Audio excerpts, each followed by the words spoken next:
Hi friends! Today I'm going over the numbers from our 2025 kidding season. We'll talk about our challenges, victories, and the things we learned this year, and I'll be sharing the actual production numbers from our herd. We'll comb through the data, pull out the important stuff, and talk about what worked great and what will change for next year. Let's get to it. Hey friends, welcome to the Get Goatwise podcast. Are you longing to raise goats and other animals for food but don't know where to start? Do you want to be more self-sufficient and less dependent on the grocery store? Do you wish you had a mentor to walk you through raising livestock? Hi, I'm Millie, animal scientist, cattle girl turned goat rancher, co-owner of Dry Creek Livestock, and simple living enthusiast.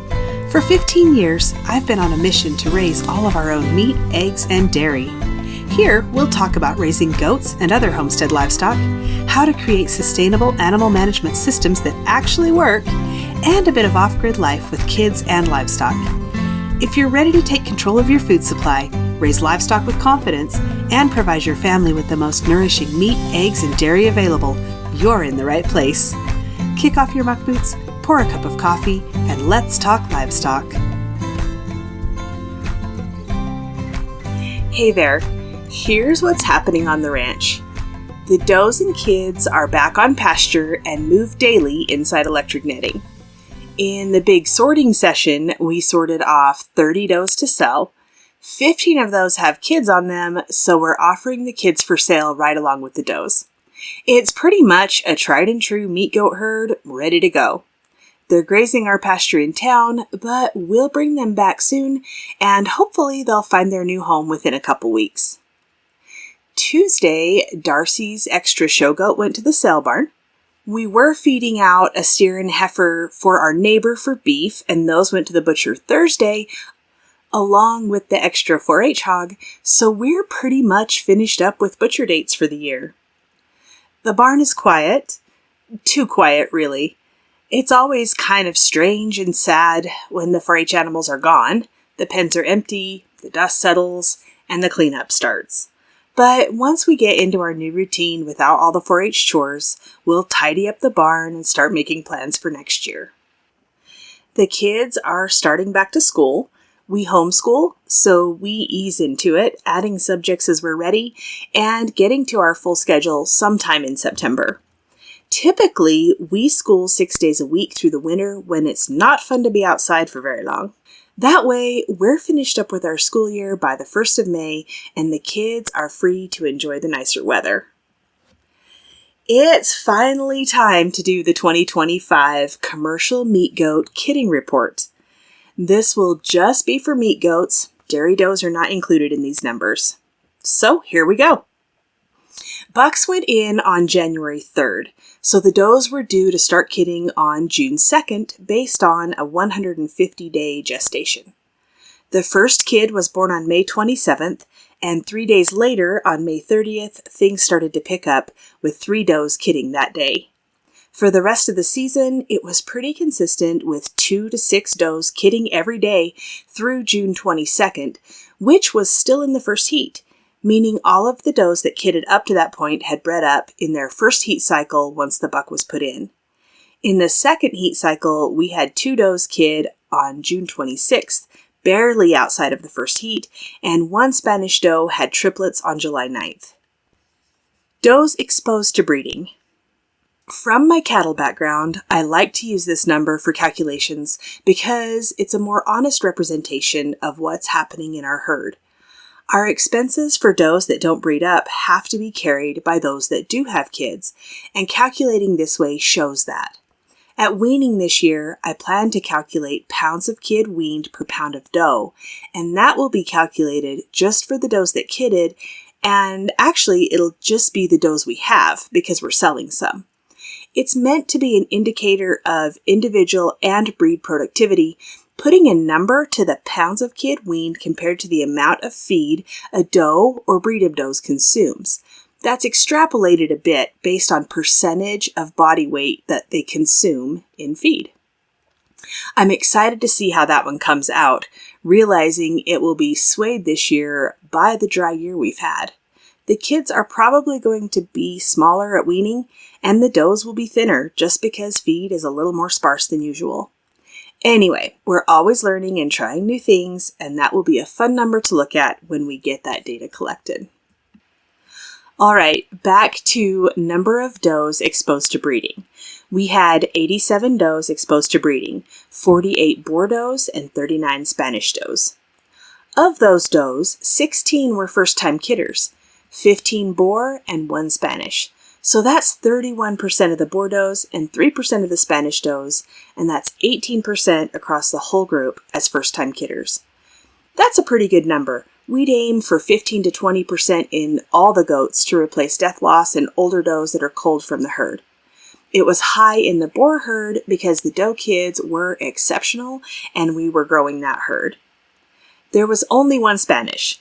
She was born the last year we exposed or bred does to kid as yearlings, and she was born to a yearling doe. We didn't have a great breed up doing that, and after many years of managing that way, it was the last time we did it. I talked about why we changed that in episode 26, and I'll link that in the show notes. I should mention that none of our 2024 replacement does are included in the numbers because they were not exposed to breeding. Out of the 87 does exposed to breeding, we had 3 open does, 1 Boer and 2 Spanish. All older does. Remember, open means they didn't conceive and maintain a pregnancy. 4 does aborted. We didn't get any infectious disease answers from test results, and the vet suggested possibly poisonous plants, so I'm not sure what the cause was. All 4 were in a group of Boer does that hang out together, so I'm wondering if they didn't eat something that caused them to abort, but we'll be watching that closely next year. I'm not too worried about it though. As herd size grows, you start to see things that you may not notice or recognize in a smaller herd. And abortion is easy to see on Boer goats because even if you never find evidence like the fetus or placenta, the goat's tail will be bloody and covered with discharge. On the darker goats, you may miss this altogether. In total, 80 does kidded, 43 Boer and 37 Spanish. Out of those, the does that had single births, we had 14, and 7 of those were first-time does, so that's expected. Does that had twins, 58, does that had triplets, 7, and we had a single doe that had quadruplets. This resulted in 155 kids, 79 Boer, and 76 Spanish. I talked about this a fair amount last year, so check out episode 16 to get the full story. But the time of day when they kid is pretty important. Our goal here is to have 100% kid in the daylight hours, which is 5 a.m. to 9:30 p.m. here in June. When does kid at night, the survival rate is lower and they are much more susceptible to predators. This year, we kidded out in a 40-acre pasture, so the predator risk was much more real than in years past when we kidded inside electric netting. The reason for the bigger pasture was to give the does the space to kid wherever they wanted, away from other does, and to hopefully stop the kid mix-ups that happen when kidding in a more confined area. We still didn't do night checks, but we did have both livestock guardian dogs out with the does all the time. This year, 100% of the does kidded in daylight hours. One doe was late and almost went past the time limit, but she was in labor at 4 p.m. and ended up needing assistance. Had she not needed a breech kid pulled, she would have kidded by 5 p.m.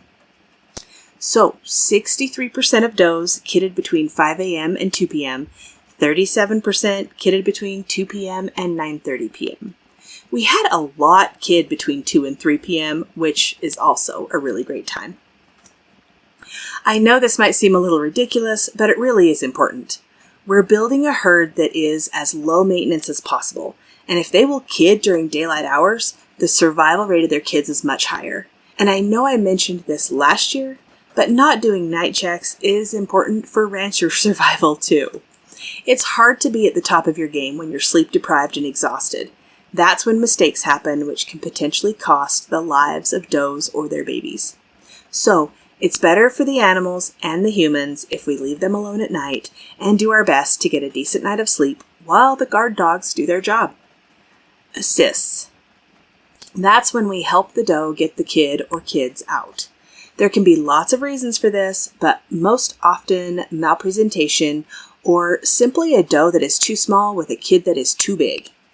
Since we stopped breeding does to kid as yearlings, we rarely see a kid too big for a doe to have it on her own, but we do see malpresentation every once in a while.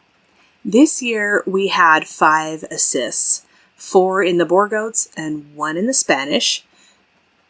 3 of those were malpresentation, 2 Boer and 1 Spanish.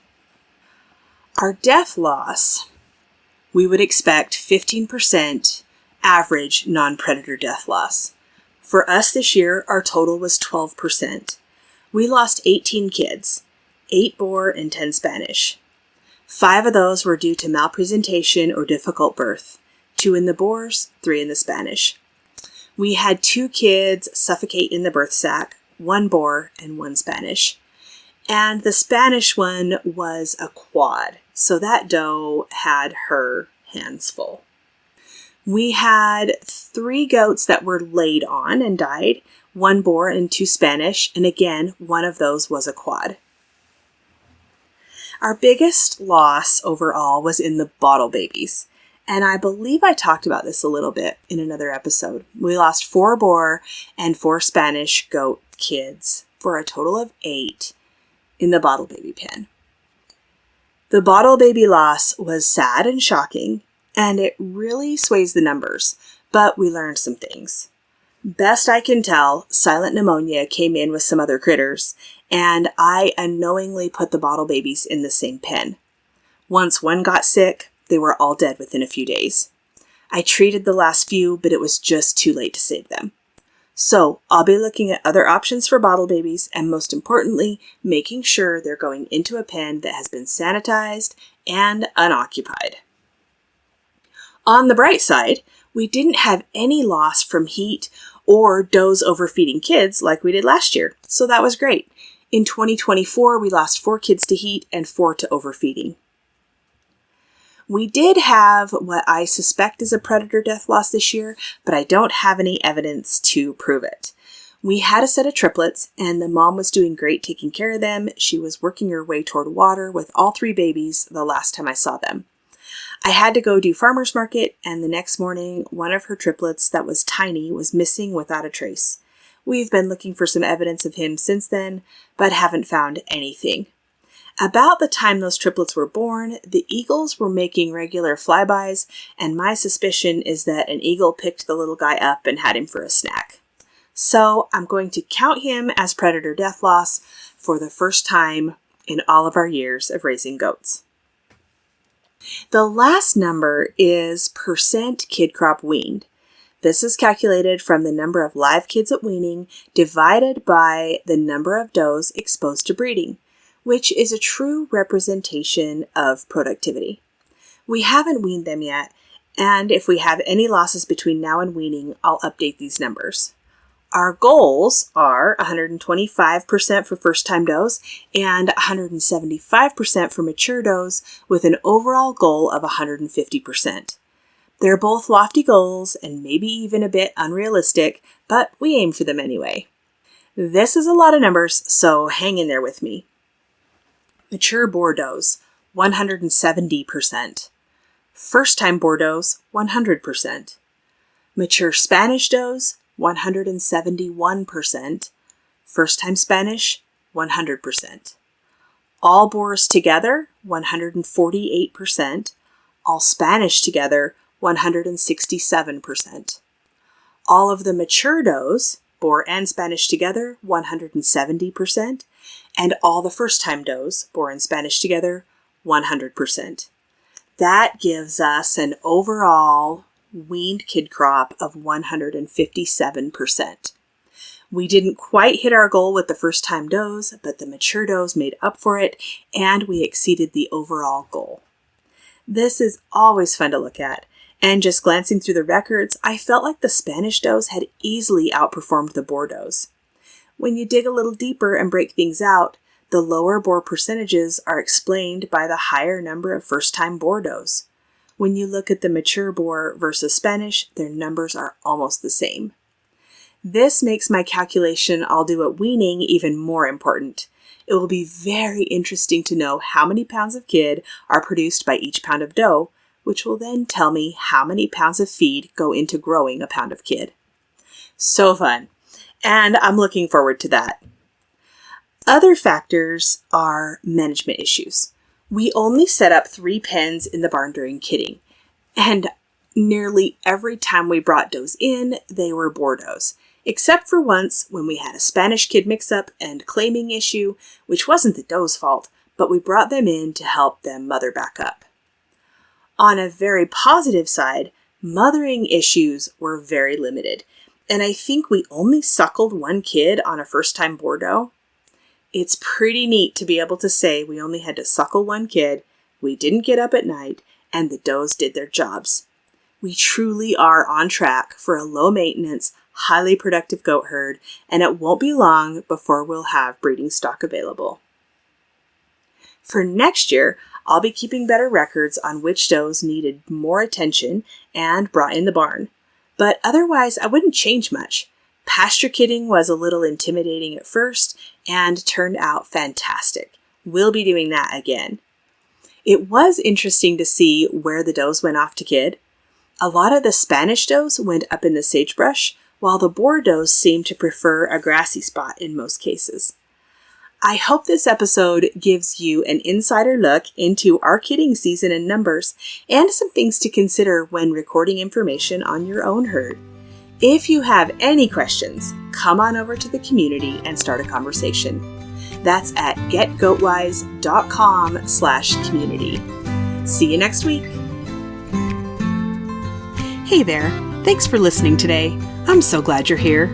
If this episode helped you or encouraged you in some way, share the link with your homesteading friends. And if you really want to help me out, click on over to Apple Podcasts and leave a rating and a review. You can connect with me on Instagram or email linked in the show notes, and meet me back here soon for more Get Goat Wise.